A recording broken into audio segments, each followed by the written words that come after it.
Hello friends, आज हम करेंगे साइंस के कुछ महत्वपूर्ण प्रश्न जो आपकी सभी इम्पोर्टेंट जो एग्ज़ाम्स है उनमें देखने को मिलेंगे। ये सारे प्रश्न वो एनसीईआरटी की बुक्स में से उठाए गए हैं। तो आपको 100% इन प्रश्नों में से लगभग प्रश्न आपको क्वेश्चन पेपर में देखने को मिलेंगे। तो पहला प्रश्न है, निम्नलिखित में से कौन सा पादप हार्मोन है? ऑप्शन सुनिए। Insulin, thyroxine, oestrogen, cytokinin. Comment box में आंसर दीजिए इसका। Insulin, thyroxine, oestrogen and cytokinin. इसका आंसर है साइटोकाइनिन, क्योंकि इंसुलिन, थायरोक्सिन, एस्ट्रोजन ये सब जंतु हार्मोन है। इंसुलिन है वो हमारे अग्नाशय में पाया जाता है जो शुगर को कंट्रोल करता है। थायरोक्सिन है वो थायराइड ग्रंथि के द्वारा स्रावित होता है जो हमारी ब्लड प्रेशर एंड उपापचयी दर इन सबको कंट्रोल करता है। और ये एस्ट्रोजन हार्मोन है, ये अंडाशय के द्वारा स्रावित होता है जो मादा लैंगिक गौण लक्षणों के लिए उत्तरदायी होता है।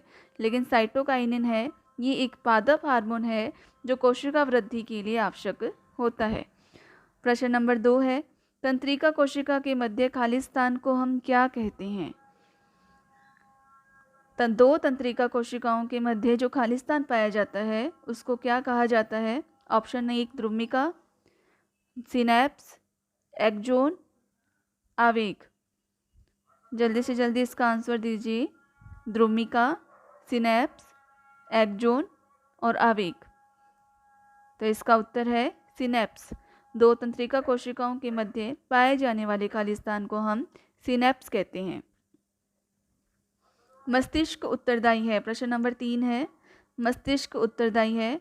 आसान सा प्रश्न है। सोचने के लिए, हृदय स्पंदन के लिए, शरीर को संतुलन बनाने के लिए। तो जो मस्तिष्क है वो सोचने के लिए भी, हृदय स्पंदन के लिए भी, शरीर का संतुलन बनाने के लिए भी उत्तरदायी है। चौथा प्रश्न है, इसके अंदर उपरोक्त सभी आंसर हो जाएगा, तो तीसरे का उत्तर है उपरोक्त सभी। क्वेश्चन नंबर है 4, मेंडल के एक प्रयोग में लंबे मटर के पौधे जिनके बैंगनी पुष्प थे उसका संकरण बोने पौधे जिनके सफ़ेद पुष्प से कराया गया। तो इनकी संतति के सभी पौधों में पुष्प बैंगनी रंग के थे, परंतु उनमें से लगभग आधे बोने थे। इससे कहा जाता है कि लंबे जनक पौधे की आनुवंशिक रचना निम्न थी। ये कह रहे हैं कि प्रश्न को ध्यान से समझिए कि मेंडल का एक प्रयोग किया गया है जिसको हम चेकर बोर्ड के द्वारा प्रदर्शित करते हैं। ये क्लास 10th का क्वेश्चन है कि मेंडल के एक प्रयोग में लंबे मटर के पौधे जिनके बैंगनी पुष्प थे, तो लंबे मटर है, लंबों को हम कैपिटल से दिखाते हैं, लंबे अक्षर हैं उनको कैपिटल से प्रदर्शित करेंगे। तो ये लंबे हैं तो इनका होगा कैपिटल टी, और बैंगनी पुष्प है तो स्मॉल w। इनका संकरण करवाया इन्होंने बोने पौधों से, बोने पौधे तो स्मॉल टी, और पुष्प बैंगनी रंग के थे, लेकिन बोने पौधों में सारे पुष्प कैसे थे? सफ़ेद। बोने पौधे और उनके सफ़ेद पुष्प थे। सफ़ेद पुष्प का हम आएंगे कैपिटल W। ठीक है, कैपिटल W अर्थात पहला जनक ये, दूसरा जनक ये, इन दोनों को आपस में क्रॉस कराया गया तो क्या संतति बनी? संतति बनी थी पुष्प सारे बैंगनी रंग के हैं, बैंगनी रंग के हैं तो स्मॉल w, लेकिन उनमें जो पौधे हैं वो आधे बोने थे। तो आधे बोने का मतलब कैपिटल टी और एक साइड में आएगा स्मॉल टी। जी हाँ, दिया। तो ये इसके अंदर हम थे हाँ, क्या संतति बनी थी कि परंतु उनमें से लगभग आधे बोने थे। इससे कहा जा सकता है कि लंबे जनक पौधों की आनुवंशिक संरचना क्या होगी? आधे बोने हैं तो एक लक्षण आएगा कैपिटल एंड एक लक्षण आएगा स्मॉल, लेकिन पुष्प सारे बैंगनी रंग के थे तो स्मॉल w। तो अपना आंसर होगा, ये जिस भी ऑप्शन में आपको दिखाई दे रहा है वो ऑप्शन सही होगा। तो ऑप्शन नंबर थर्ड इसका आंसर होगा। अब हम आगे चलते हैं। क्वेश्चन नंबर 5, समजात अंगों का उदाहरण है। समजात अंग, समजात अंग ऐसे अंग होते हैं जिनकी समजात अंग ऐसे अंग होते हैं जिनका कार्य अलग अलग होता है लेकिन उनकी संरचना समान होती है। इसमें ऑप्शन देखिए, हमारा हाथ तथा कुत्ते के अग्रपाद सेम संरचना है दोनों की, लेकिन दोनों के काम अलग अलग है। हमारे दांत और हाथी के दांत, दांतों की संरचना एक जैसी होती है, सब कैल्शियम और फास्फोरस के बने हुए होते हैं। आलू है, घास की ऊपरी भूसतारी, ये भी तनी है, आलू भी तना है और घास का ऊपरी भूसतारी है, ये भी तना है। तो इनकी कार्य अलग होगा। आलू का काम अलग होता है, आलू हमारे सब्जी बनाने के काम आता है जैसे, लेकिन घास हमारे कोई काम नहीं आती। ये उपरोक्त सभी, इसका आंसर होगा उपरोक्त सभी। छठा प्रश्न है, विकासीय दृष्टिकोण से हमारी किससे अधिक समानता मिलती है। इसका आंसर आप मुझे दीजिए कमेंट बॉक्स में कि विकासीय दृष्टिकोण से ऑप्शन है चीन के विद्यार्थी, चिंपैंजी, मकड़ी, जीवाणु। इसका आंसर होगा आंसर नंबर 1, चीन के विद्यार्थी से हमारी समानता मिलती है। मनुष्य में वृक्क एक तंत्र का भाग है जो संबंधित है। मनुष्य में वृक्क, वृक्क का मतलब किडनी, किडनी किसका भाग है, कौन से तंत्र का है। पोषण से संबंधित है, श्वसन से संबंधित है, उत्सर्जन से संबंधित है या परिवहन से संबंधित है। तो बताइए किडनी किससे रिलेटेड है। तो किडनी रिलेटेड है हमारा उत्सर्जन से, किडनी उत्सर्जन से संबंधित है। तो ऑप्शन नंबर 3 इसका सही आंसर है। पादप में जाइलम उत्तरदायी है। जाइलम किसके काम करता है, जाइलम किसके लिए उत्तरदायी है। जल का वहन, भोजन का वहन, अम्लों का वहन, ऑक्सीजन का वहन। तो जल्दी से जल्दी इसका आंसर दीजिए।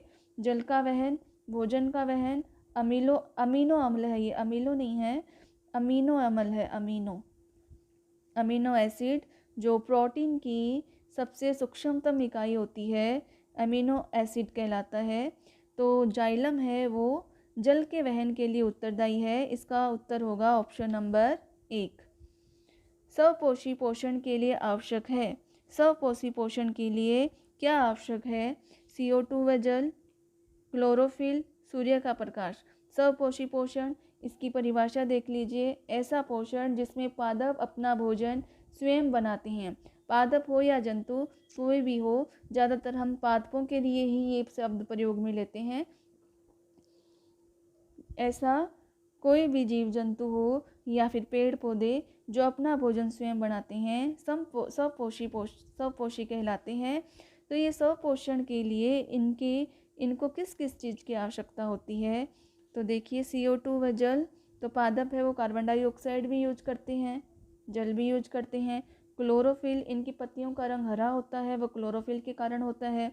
सूर्य का प्रकाश, पादप अपना भोजन दिन में बनाते हैं तो इन्हें सूर्य का प्रकाश चाहिए। अतः इसका उत्तर होगा उपरोक्त सभी, ऑप्शन नंबर 4 उपरोक्त सभी।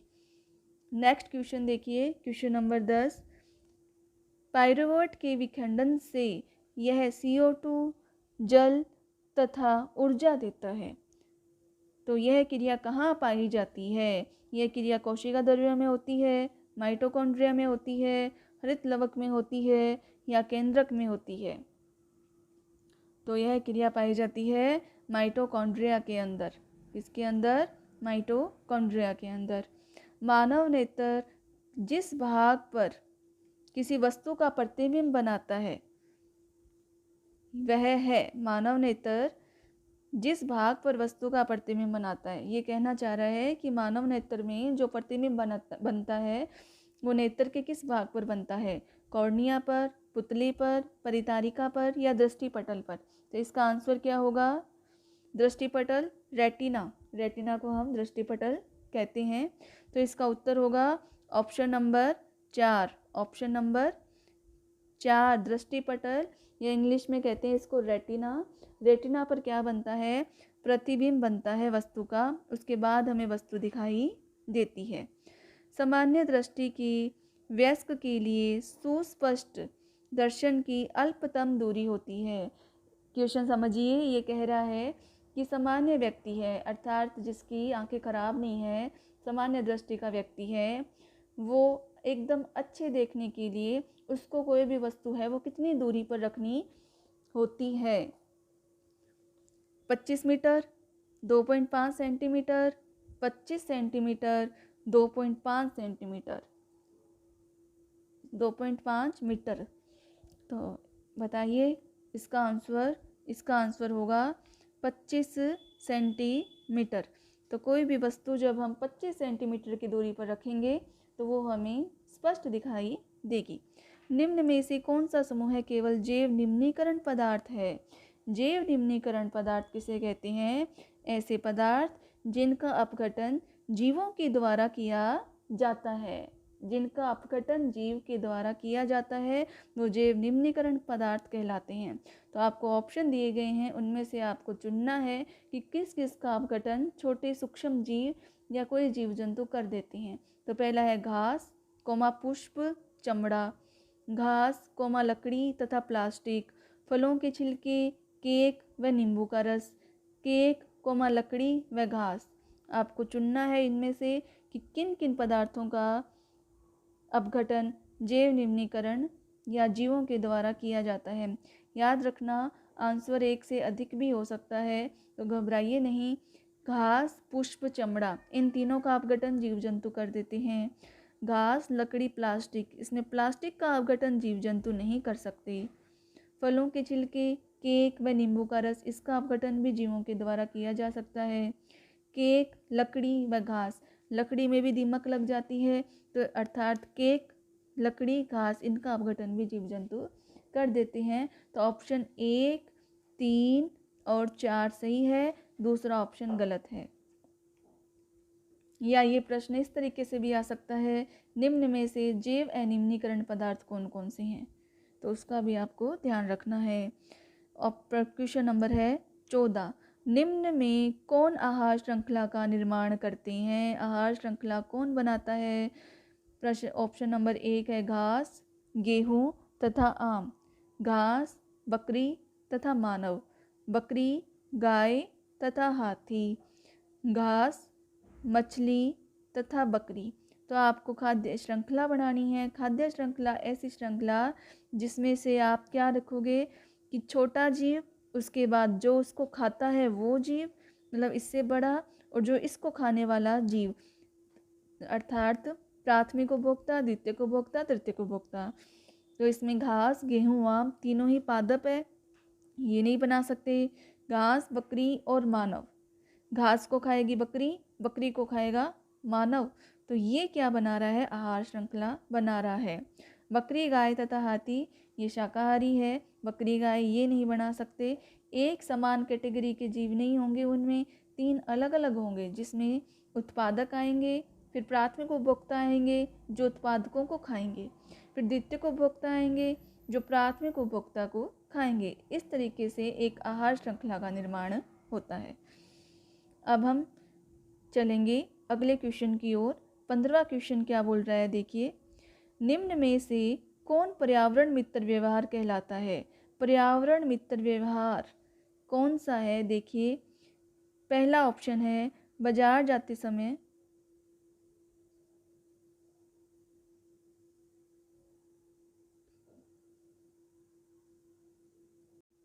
पहला ऑप्शन देखिए, बाजार जाते समय सामान के लिए कपड़े का थैला ले जाना।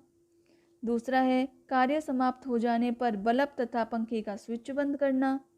तीसरा ऑप्शन है स्कूटर से विद्यालय जाने की बजाय पैदल जाना। और चौथा ऑप्शन है उपरोक्त सभी। तो आप सभी समझ गए होंगे, इसका आंसर होगा उपरोक्त सभी।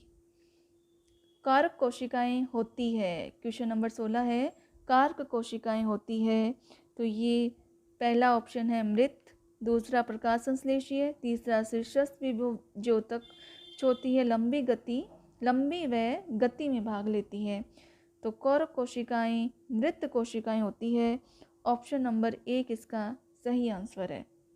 अब पढ़ेंगे क्वेश्चन नंबर 17। देखिए, द्वितीयक वृद्धि के 2 या 3 वर्षों के बाद द्विबीजपत्री जड़ में कोर्टेक्स क्या है?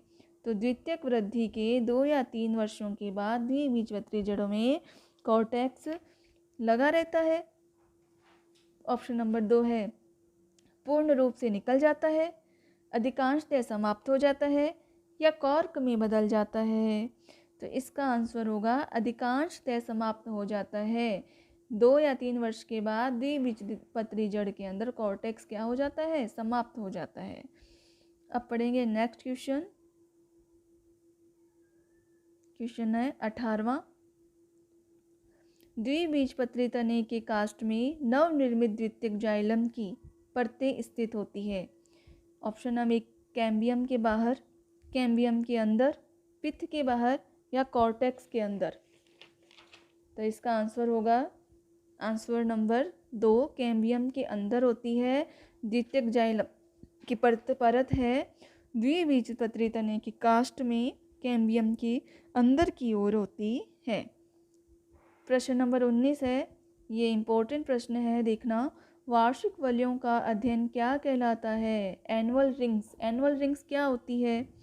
एनुअल रिंग्स ये किसी भी पेड़ पौधे के समय को बता देती है कि ये कितना पुराना है। जैसे कि कभी भी जीवाश्म मिलता था तो उस जीवाश्म की जानकारी कैसे मिलती थी? कार्बन के आधार पर, कि वो उस मतलब सभी जीवों के अंदर कार्बन पाया जाता है और ये कार्बन बता देता है कि ये कितना पुराना है। तो वार्षिक वलय भी पेड़ पौधे की आयु के बारे में बताती थी। तो उसका अध्ययन करना क्या कहलाता है? उसका अध्ययन करना डेंड्रोलॉजी, डेंड्रोक्रोनोलॉजी,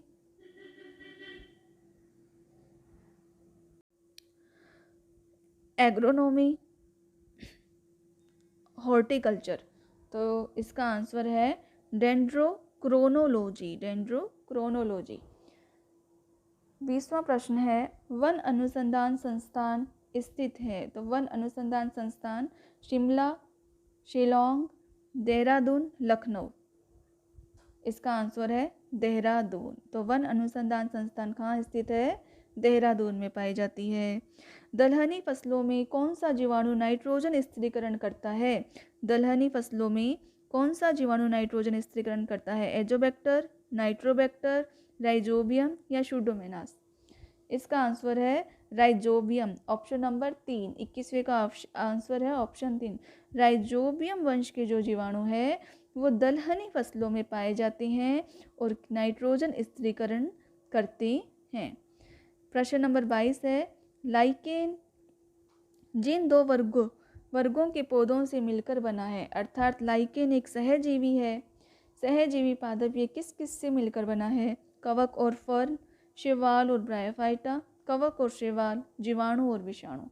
तो इसका आंसर होगा, लगभग सभी जानते होंगे, लाइकेन है वो शैवाल और कवक का सहजीवन है। इसमें एक सहजीवन क्या होता है? जिसमें दोनों को फायदा मिलता है, अर्थात इसमें एक दूसरे को भोजन देता है और दूसरा उसको रहने के लिए जगह प्रदान करता है। तो कवक और शैवाल, कवक है वो शैवाल को रहने की जगह देता है और शैवाल कवक को क्या देता है? भोजन देता है।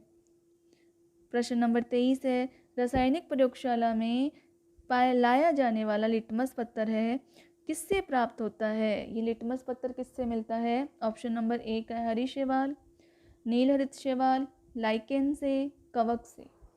इसका आंसर होगा ऑप्शन नंबर 3। तो ये लिटमस पत्थर है वो हमें लाइकेन से प्राप्त होता है। पादपों में जल तथा खनिज लवणों का संचालन किसके द्वारा होता है? जल तथा खनिज लवण जाइलम के द्वारा, फ्लोएम के द्वारा, पित्त के द्वारा या कॉर्टेक्स के द्वारा। ये क्वेश्चन पहले भी आया था कि जल का सेवन कौन करता है? जाइलम करता है, और खनिज लवणों का भी जाइलम करता है। जल और खनिज लवण किससे प्राप्त होते हैं पादपों में? इनका सेवन जाइलम के द्वारा होता है।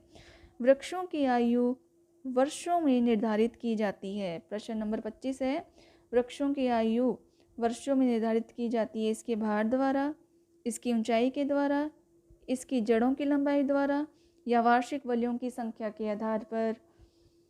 इसका आंसर होगा वार्षिक वलयों की संख्या के आधार पर वृक्षों की आयु है वो वर्षों में निर्धारित की जाती है। तो चलिए आज हम 25 प्रश्न करेंगे, बाकी के प्रश्न हैं वो हम नेक्स्ट वीडियो में हल करेंगे। Okay, thank you.